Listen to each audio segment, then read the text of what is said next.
할렐루야. 하나님 사랑이 우리와 함께 하시는 줄로 믿습니다. 한 스님이 이렇게 설법을 하시는데 은혜가 돼서 여러분과 같이 나누려고 합니다. 어떤 한 군인이 군대에 갔는데 이분이 군목처럼 이렇게 군대에도 그 승려님이 계신가 봐요. 그러니까 스님들이 계신가 봐요. 그러니까 군종 스님을 하신 거죠. 근데 한 사람이 이제 군인이 자살을 한 겁니다. 자살을 시도한 거죠. 그래서 그 아이를 데려다가 종교가 뭐냐 이렇게 물어보니까 불교라 그랬대요. 그래서 절에다 갖다 놓고 이 아이를 이렇게 보호하는 그런 일을 했다는 거죠. 그 병장이 이제 말년 그 병장이 그 군종이었어서 그 병장에게 이 아이를 잘 가르쳐주고 잘 안내해줘라 이렇게 얘기를 했다는 거예요. 근데 이 아이가 어느 날 갑자기 가보니까 세탁기 앞에 아무것도 하지 않고 가만히 서 있다라는 겁니다. 그래서 너 왜 그러니? 그렇게 물어보니까 세탁기를 한 번도 한 적이 없어요. 그렇게 얘기하더라는 거죠. 부모님이 맨날 내가 다 해줄게. 걱정하지 마. 이렇게 하니까 이 아이가 세탁기를 다룰 줄 모르는 거예요. 더 큰 문제는 뭐냐면 모르면 어떻게 해야 돼요? 물어봐야 되는 거죠. 병장한테 가서 병장님 제가 세탁기를 한 번도 안 다뤄봤는데 이것을 어떻게 하면 다룰 수 있겠습니까? 라고 물어봐야 되는데 물어볼 줄도 모르는 거예요. 그냥 무조건 엄마가 다 해줄게, 아빠가 다 해줄게 하다 보니까 이 아이는 아무것도 할 수 없는 그런 아이가 되고 말았다는 것이죠. 생활관에서 이제 저도 일을 하지 않습니까? 그러면 점점 부모들이 전화하는 게 많아져요. 학생들이 민원을 직접 얘기하지 못하는 시대가 되고 있습니다. 왜? 부모님들이 다 해준다고 세상 생각하기 때문에 그런 거죠. 우리 아이들을 키울 때 스스로 부딪히게 키워야 되는 거예요. 어려운 일도 경험해 보게 하는 것이고 오죽하면 보이스카우트, 걸스카우트 결국엔 뭐예요? 그런 어려움에 직면해 보라는 것이잖아요. 그러니까 그런 것들을 경험해 봐야 되는데 요즘 아이들은 그런 것들을 경험해 볼 기회도 없고 시간도 없는 것이죠.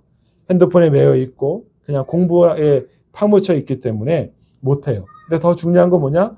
내가 안 해도 우리 엄마 아빠가 다 해줄 거야.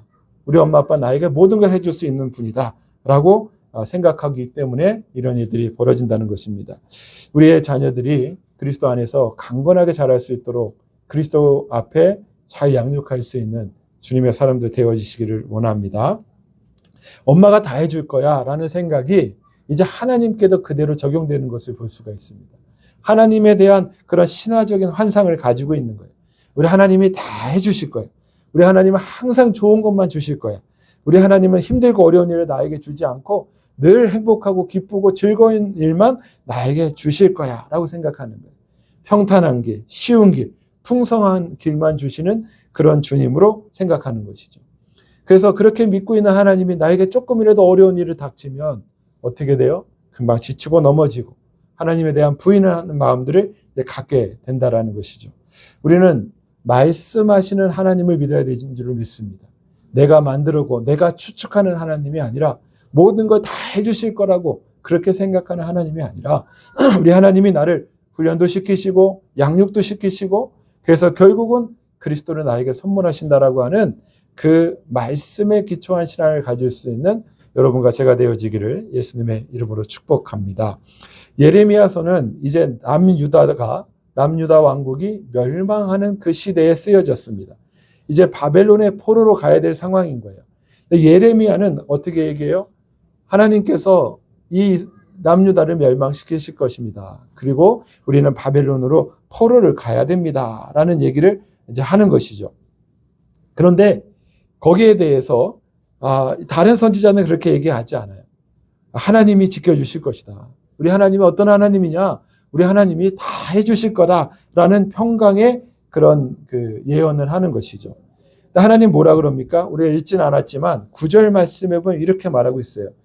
내가 그들을 보내지 아니하였다 이렇게 얘기하는 거예요.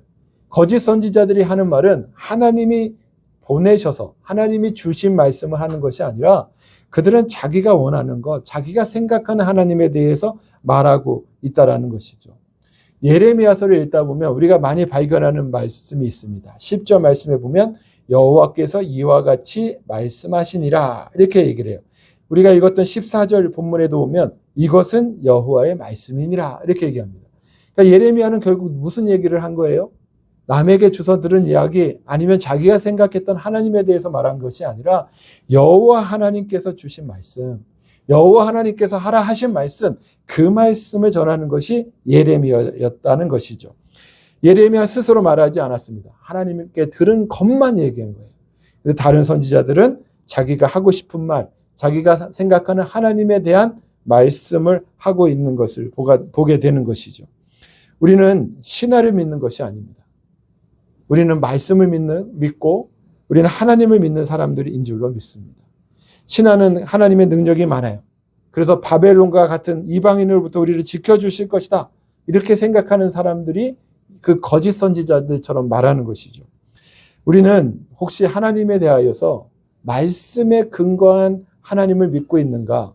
아니면 내 생각, 나로부터 나오는 이야기, 또는 하나님에 대한 신화, 하나님에 대한 어떤 나의 생각을 가지고 하나님을 믿고 있지 않은가? 한번 돌이켜볼 수 있는 여러분과 제가 되기를 원합니다. 그래서 나로부터 내가 듣기 좋은 말, 내가 생각하는 것, 이것을 가지고 하나님을 믿는 것이 아니라 하나님께로부터 오신 말씀을 믿을 수 있는 그런 주님의 사람들이 되어져야 될 줄로 믿습니다. 성경을 보면 하나님께서는 우리를 그냥 온실안의 화초로 키우시기를 원치 않으신 것을 보게 됩니다. 광야를 통과시키는 거죠. 아브라함도 보면 친척 아비 고향을 떠나라 그러잖아요. 그곳을 떠나야 되는 거예요. 그곳에 안주하게 되면 하나님이 약속하신 그 가나안 땅에 들어갈 수가 없는 것이죠. 그래서 친척 아비 고향을 떠나라. 고향 친척 아비의 집을 떠나라 라고 말하는 것입니다.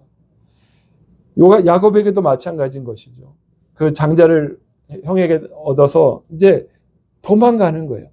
결국 그 장자권을 얻게 될 거지만 라반이라고 하는 외삼촌에게 가서 훈련 20년이라고 하는 세월을 훈련 받아야 되는 거예요. 그 훈련을 통하여서 그 광야를 통과할 때 장자의 역할을 감당했던 것이죠.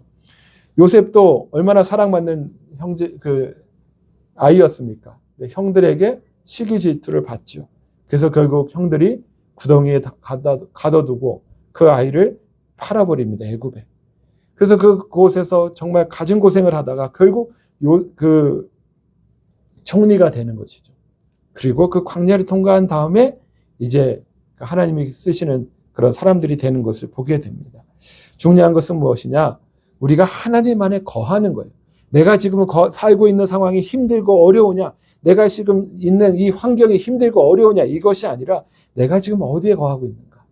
우리가 그리스도 안에 하나님 안에 거하고 있다면 우리는 이미 지금 훈련받고 있는 것이고 하나님의 계획 속에 있다라는 그 분명한 믿음을 가질 수 있는 여러분과 제가 되어지기를 예수님의 이름으로 축복합니다. 여러분, 우리가 지금 일본의 포로가 되어야 된다. 그럼 좋아할 사람은 없어요. 근데 지금 이게 하나님 뜻이었기 때문에 예레미야는 그 들은 이야기를 하고 있는 것을 보게 됩니다. 시간이 없어서 다 못 읽었는데 5절 말씀 성경에 있는 분들은 보세요. 포로에 가게 되니까 어떻게 된다는 거예요? 거기 집을 짓고 살으라는 거예요. 금방 돌아올 거 그 생각하지 마. 거기 집 짓고 살아. 이렇게 얘기하는 것이요. 텃밭도 만들어. 그래서 텃밭에서 나는 거 그거 먹고 살아야 돼. 6절에서 뭐래요? 아내도 맞아. 그래서 자녀를 낳아라. 너희들만 자녀를 낳을 게 아니야. 너희 아들도 아내를 맞아야 되고 너희 딸도 그 남편을 맞아서 거기서 번성해야 돼. 근데 그 다음 말씀이 너무 은혜로운 거죠. 그들로 자녀를 낳게 하고 너희가 거기에서 번성하고 줄어들지 않게 하리라. 우리가 볼 때 환난과 어려움과 고난의 시기는 나에게 정말 너무도 어려운 시기라고 생각하는 거예요. 하나님께서 우리에게 약속해 주시는 건 뭐냐면 그곳에서도 너희가 줄어들지 아니하고 번성할 것이라고 약속하시는 하나님이신 줄로 믿으시기 바랍니다. 우리의 인생 속에서 어렵고 힘들 수 있어요. 근데 그것이 끝이 아닌 거예요. 결국 그곳에서 우리가 하나님 우리에게 주시기를 원하시는 것은 줄어드는 것이 아니라 없어지는 것이 아니라 작아지는 것이 아니라 번성케 하시는 하나님의 계획하심이 있다라는 것을 우리에게 말씀하시는 줄로 믿습니다. 혹시 여러분 오늘 요즘에 인생의 어려운 길을 걷고 계십니까? 지금도 하나님 우리를 번성케 하고 계신다. 이 믿음의 고백들을 할 수 있는 여러분과 제가 되어지기를 원합니다. 7절에서는 네가 이제 사로잡혀 가게 될 텐데 그 성읍의 평안을 구하라는 거예요. 그를 위하여 여호와께 기도하라는 거예요. 이는 그 성읍이 평안함으로 너희도 평안할 것임이니라. 이렇게 얘기해요. 너희가 성읍에 살게 될 건데 그 성읍을 위해 기도해. 그럼 그 성읍이 평안해야 너희도 평안하게 될 거야. 라고 주님이 말씀하는 거예요. 왜 지금 이들이 바빌론의 포로로 가게 될까요? 우리는 이스라엘 백성들이 너무 하나님 앞에 범죄해서 지금 그곳에 간다라는 측면을 알고 있어요. 근데 오늘 말씀에 보면 다른 측면이 있다라는 거예요. 그 성읍에 뭐가 필요할까요? 그 성읍에 평안이 필요했던 거예요. 그 성읍에 평안이 필요하기 때문에 기도하는 사람인 이 유대인들을 그 바벨론에 데려가시는 것이죠. 그리고 그들이 기도하니까 그들의 기도로 말미암아 그 성읍이 평안하게 되었다라는 한 측면을 우리가 볼 수 있는 것입니다. 우리의 생활을 생각해 보면 각박할 수 있어요. 어려운 상황을 만날 수 있어요. 그럴 때 불평하고 불만만 할 게 아니에요. 우리 사람이기 때문에 그럴 수 있어요. 근데 우리가 보아야 될 것이 있어요. 뭐냐? 이 상황에 내가 필요하신 거예요, 하나님은. 이 상황에 내가 있어야 되는 거예요. 왜? 기도하기를 원하시니까. 이 상황이 나의 기도로 말미암아 변화되고 이 상황이 나의 기도로 말미암아 평안케 되기를 원하시기 때문에 나를 그곳에 불러주셨다라는 거예요. 근데 짜증나죠? 내가 가는 상황은 짜증나고 힘드는 상황만 돼. 그럼 왜 나만 기도해야 돼요? 이렇게 힘들 수도 있지만 하나님 나를 필요로 하시는 거예요. 그래서 내가 그 자리에서 뭐예요? 기도하는 거죠. 내가 그 자리에서 기도함으로 말미암아 그 회사가, 그 가정이, 그 상황과 환경이 평안을 얻을 수 있다는 사실을 기억할 수 있는 여러분과 제가 되기를 원합니다. 혹시 여러분 상황 속에 어려움과 힘든 일을 만나고 있다면 하나님 나를 이곳에 보내셨구나. 그리고 기도하게 하셨구나. 나의 기도로 말미암아 이곳이 평안하게 하시는구나. 하나님 나를 쓰고 계신다는 사실에 기뻐할 수 있는 여러분과 제가 되시기를 예수님의 이름으로 축복합니다. 오늘 우리가 이것도 본문에 오겠습니다. 여호와의 말씀이니라 이렇게 얘기하면서 너희를 향한 나의 생각을 내가 하나니 이렇게 얘기를 해요. 우리를 향한 하나님의 생각을 누가 할까요? 우리를 향한 하나님의 생각은 하나님만 아시는 거예요. 아무도 몰라요. 거기에 대해서 아무도 몰라요. 근데 하나님이 얘기해요. 너희들을 향한 나의 생각을 내가 알아. 재밌는 얘기인 거죠. 너희들을 향한 그 계획을 나는 가지고 있다라는 거죠. 이 생각이라고 하는 말은 마샤바라는 단어를 쓰는데 계획, 고안이라는 뜻을 가지고 있어요. 그러니까 하나님은 우리를 향한 계획을 가지고 계시고 디자인을 하고 계신다라는 거예요.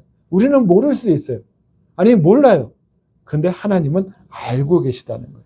그리고 우리를 향한 계획을 갖고 계시다라는 것이죠.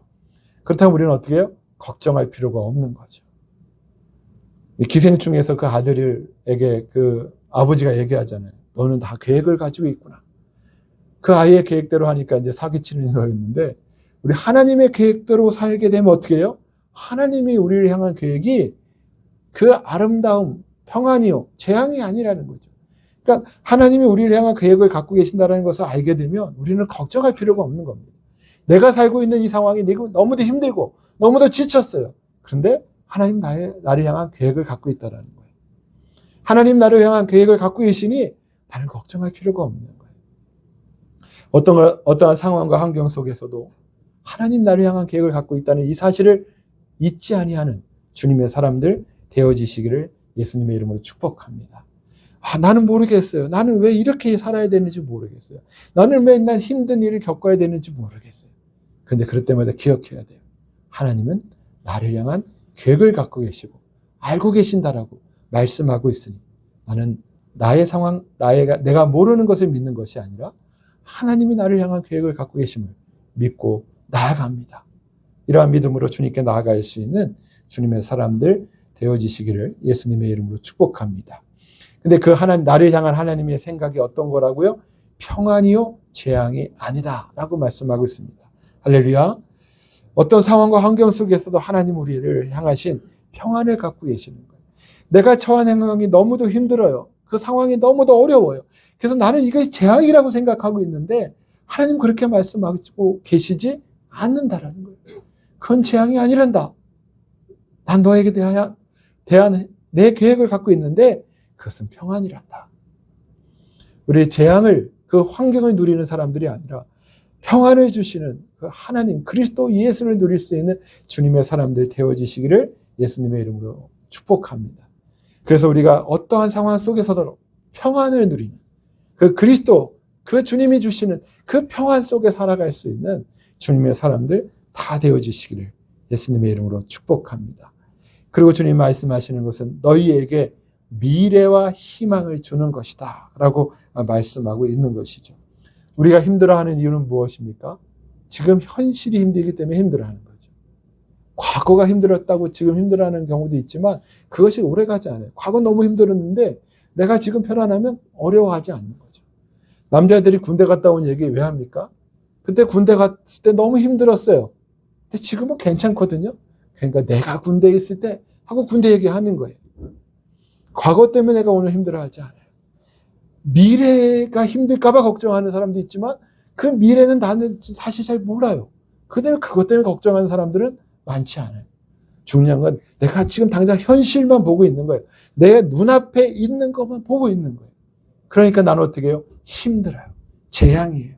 근데 우리 현실을 보고 낙담하지 마시고 주님이 우리에게 원하시는 건 내가 너에게 평안을 줄 건데 그리고 너에 대한 생각을 내가 가지고 있는데 미래를 주실 것이고 그리고 희망을 줄 거라고 주님은 말씀하고 계신다는 거예요. 그 주님의 말씀을 붙잡을 수 있는 여러분과 제가 되기를 원합니다. 자살하는 사람들이 많잖아요. 그 자살하는 사람들이 왜 자살할까요? 그 자살은 그 현실만 보는 거예요. 미래도 없어요. 그들에는 희망도 없다고 생각하는 거예요. 내가 처해 있는 이 상황 그냥 끝났으면 좋겠는 거죠. 그러니까 그들이 자신의 삶을 포기해 버리는 겁니다. 그러나 우리 예수 믿는 사람들은 절대 자살할 필요가 없어요. 자살해서도 안 돼요. 그 이유는 무엇입니까? 우리는 미래가 있고 희망이 있는 하나님이 우리를 향한 계획이 있기 때문에 그런 거예요. 그 주님을 붙잡을 수 있습니다. 그래서 주님의 평강을 누리고 또 주님이 주시고자 하시는 미래와 희망, 하나님이 우리를 향하신 그 계획을 갖고 살아갈 수 있는 그런 주님의 사람들이 되어지시기를 예수님의 이름으로 축복합니다. 그럼 우리는 그런 상황 속에 어떻게 해야 되는가? 그것이 14절 말씀에 있습니다. 이것은 여호와의 말씀이니라. 나는 너희들을 만날 것이며 12절부터죠. 12절에 말씀하고 있어요. 너희가 내게 부르짖으면 내게 와서 기도하면 내가 너희들의 기도를 들을 것이다 라고 얘기하시는 거죠. 우리는 어떤 상황과 환경을 보는 것이 아니라 늘 우리와 교통하시는, 우리를 만나기를 원하시는, 나이가 기도하면 들어주시는 그 하나님 앞에 교통하는, 부르짖는 기도를 하는 주님의 사람들이 되어야 한다는 것입니다. 하늘이 무너져도 솟아날 구멍이 있다고 말하잖아요. 어떤 환경, 어떤 상황, 너무도 사방이 막혀 있는 것 같아요. 그런데 우리에겐 뚫려 있는 곳이 있어요. 어느 곳이냐? 바로 하나님이 열려 있습니다. 그 하나님을 향하여 기도하는 거예요. 내가 지금 처해 있는 상황이 힘들어요. 내 환경이 너무 거지 같아요. 그래도 나는 하나님께 기도하는 거예요. 그럼 하나님 나의 기도를 들어주시고 나와 교통하시는 것이죠. 우리가 아무리 힘들어도 사랑하는 사람과 아름다운 미래를 나누면 그러면 그 힘들고 어려운 것들을 이길 수 있잖아요. 우리가 세상에 너무 또 지쳐요. 너무도 힘들어요. 그런데 우리 하나님은 늘 우리에게 귀를 기울이고 계신다는 거예요. 우리와 말하기를 원하신다는 거예요. 우리와 교통하고 소통하기를 원하신다는 거예요. 그 주님을 향하여 기도하고 부르짖어 기도함으로 또 하나님이 우리를 들으심을 늘 경험하고 하나님과 교통할 수 있는 주님의 사람들 되어지시기를 예수님의 이름으로 축복합니다. 잘 아시는 말씀이지만 고린도후서 4장 8절 9절까지 있는 말씀, 우리가 사방으로 우겨싸움을 당하여도 쌓이지 아니하며 답답한 일을 당하여도 낙심하지 아니하며 박해를 받아도 버림받지 아니하며 거꾸러뜨림을 당하여도 망하지 아니한다라고 말씀하고 있어요. 우리가 정말 사방에 우겨싸임을 당한 것 같고 답답한 일을 만난 것 같고 박해를 당하는 것 같고 거꾸러뜨림을 당하는 것 같아도 우리는 넘어지거나 쌓여지거나 그러지 않는 이유가 무엇이에요? 하나님이 우리의 기도를 듣고 계시기 때문인 거예요. 아무리 힘들고 어려운 상황 속에서도 우리의 입으로 주 예수여 라고 부르는 그 순간 주님 우리에게 응답하시고 우리를 찾아오시고 만나주시는 그 주님이시라는 것을 기억할 수 있는 여러분과 제가 되기를 원합니다. 우리의 입술에서는 무시로 기도하는 거예요. 주 예수여, 주 예수여. 주 예수여 내 상황을 아시죠. 깊은 기도라, 긴 기도를 하지 않아도 좋아요. 너무 또 힘들고 어려울 때마다 주 예수여, 주 예수여. 그래서 그렇게 주님을 부르짖고 주님의 들으심을 듣고 주님의 말씀하심을 들을 수 있는 그런 주님의 사람들 되어지시기를 예수님의 이름으로 축복합니다. 또한 우리가 해야 될 것이 13절에 나오는데 너희가 온 마음으로 나를 구하면 나를 찾을 것이요 나를 만나리라 라고 말하고 계십니다. 우리는 온 마음으로 주님을 구하는 사람들이 되어야 한다는 것입니다. 이 구하다라고 하는 말은 다라시라고 하는 단어를 쓰는데 여러 단어 중에서 자주 가다 이런 것이 있어요. 자주 가다. 우리가 주님을 구하는 것은 자주 가는 거예요. 자주 주님께 가는 거예요.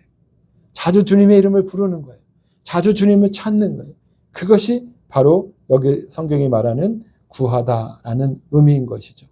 어려운 상황과 환경 속에 있으십니까? 자주 주님을 부르세요. 자주 주님을 구하세요. 자주 주님께 가세요. 그러면 주님께서 우리를 만나 주시겠다라고 얘기하는 거예요.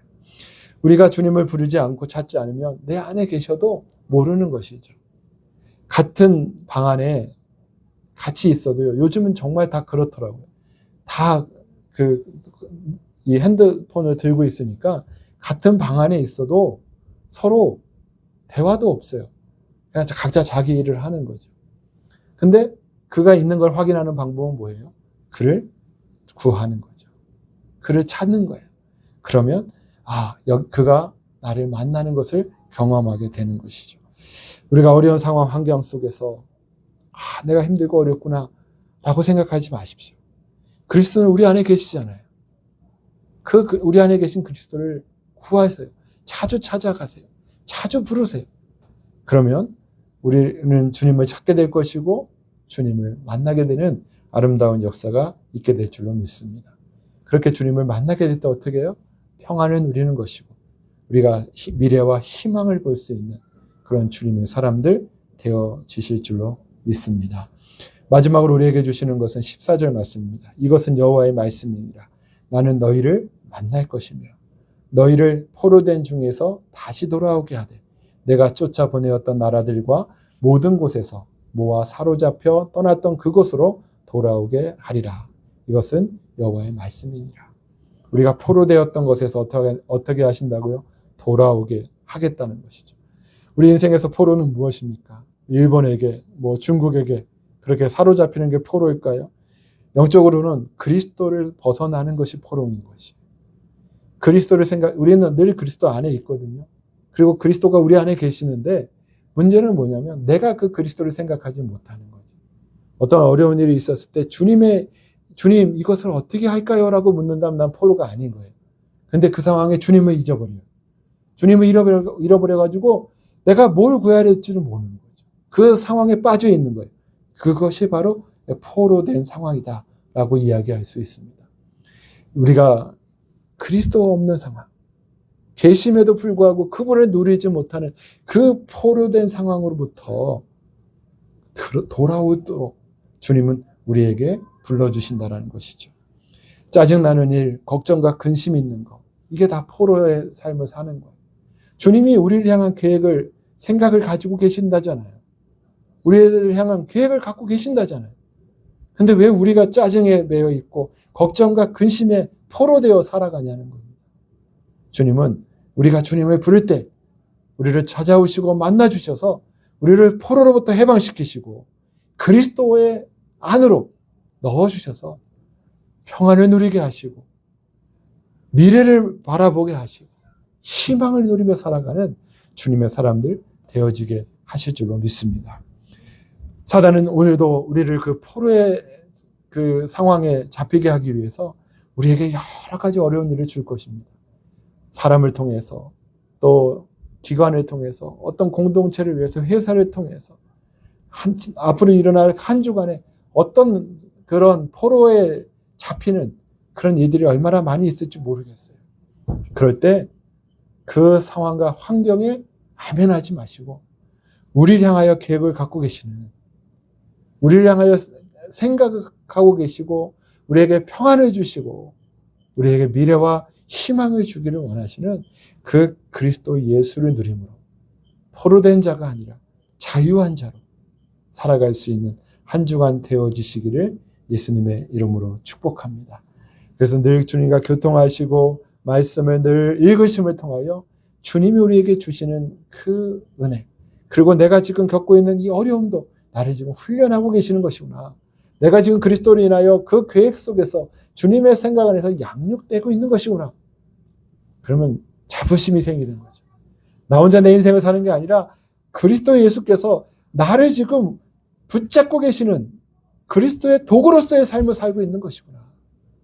자부심을 가지고 그 그리스도를 누리고 그리스도를 바라보고 그리스도의 평안과 그리스도의 미래와 그리스도의 희망을 누릴 수 있는 주님의 사람들 다 되어지시기를 예수님의 이름으로 축복합니다. 기도하겠습니다. 사랑하는 주 예수님, 감사합니다. 우리의 삶이 때로는 지치고 힘들고 어려울 때가 있습니다. 주님, 그러나 이것이 그리스도를 누리지 못하여 스스로 내가 포로로 잡혀 있는 것임을 보게 하여 주셔서 너무도 감사합니다. 어떠한 상황과 어떠한 환경 속에서도 주님, 우리를 향하여 가지고 계시는 하나님의 생각, 하나님의 계획이 있다는 것을 깨달아 아는 우리 모두가 되게 하여 주시옵소서.